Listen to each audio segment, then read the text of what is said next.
Shamwari dzangu muri seiko? Imi nhasi gani mumuriso shamwari dzangu dzekanye vanobva nepachendambuya apa. Shamwari dzangu dzekanye dzinobva nepachendambuya. Shamwari dzangu dzepaseka apo padema apo pachirimahunga kwandinobva. Shamwari dzangu dzepamugensta chikarudzo kumusha kwaamai angu anasokoko muri seiko pachikarudzo apo. Sana ndiri kufara moziva. Shamwari dzangu dzepafacebook, shamwari dzangu dzepayoutube, shamwari dzangu dzepatiktok muri seiko, shamwari dzangu dzemucape town. Ndofara onekeke rangu rareza singaiti ndatitifare tese. Hanzi ndinoda kuita muchifara kameseji kana mwaona zvinhu zvako zvabuda zvakanaka.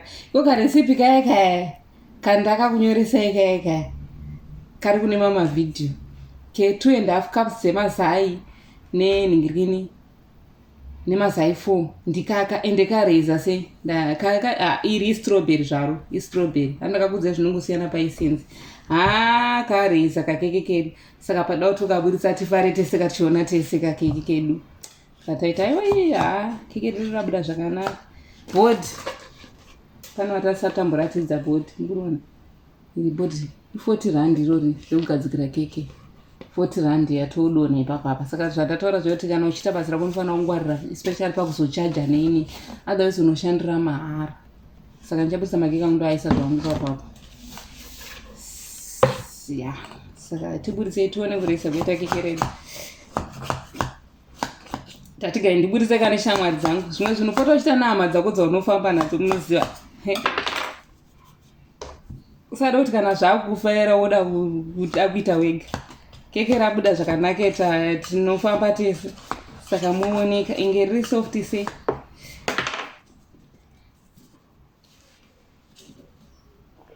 Iro kastrawberry keke kedu sandikureza kweyo fluffy zvayo.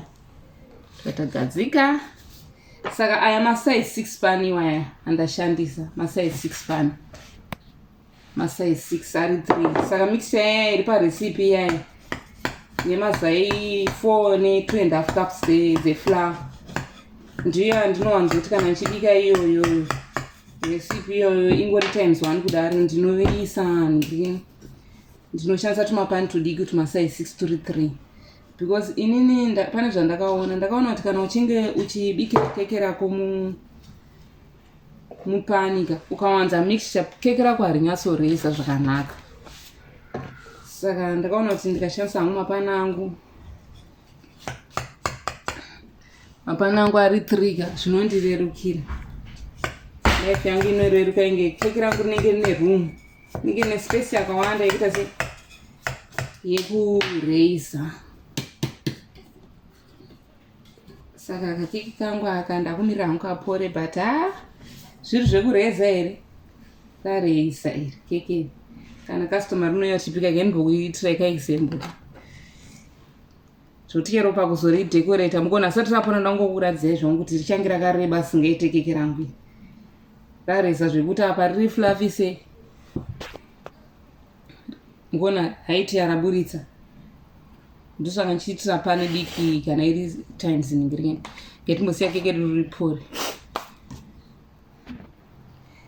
Saka kana keke rangu ndapedza kuri decorate ndichazokuratidzai kakeke kana kaita aiwa muswere munyasha.